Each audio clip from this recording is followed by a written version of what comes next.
سلام دوستانو، راځئ چې نن در سره د مکروني پخولو طریقه شریکه کړم. ډیره اسانه ده، ویډیو تر اخره پورې وګورئ.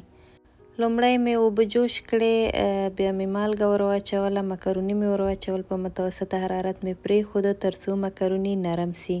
ورپسې مې لواب لپاره اول غوړي ګرم کړه، پیاز مې ور اضافه کړه، پیاز چې ګلابي سو رومیان مې ور واچول، مالګه مې ور واچوله، سره مرچ مې ور واچول، د کړاهي سر مې بند کړه، 15 دقیقو لپاره مې په کم حرارت باندې پرېښوده.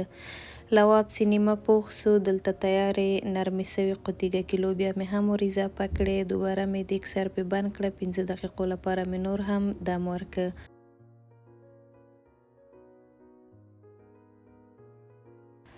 لواب ډیر زیات مزه داره پخ سوی و. مکروني هم ښه نرم سوي و، له یو جالۍ څخه مې صاف کړه، اوبه مې ترېنه لرې کړې. په همدې ترتیب مې غوري کې واچول، مستې مې هم پې واچولې، لواب مې پې واچوله، مستو سره مې تازه اوږه هم ګډه کړې وه، وچ نعناع مې هم پې واچو. لرې مو له زړه نه دوستانو، ډیر زیات خوندور راغلی و.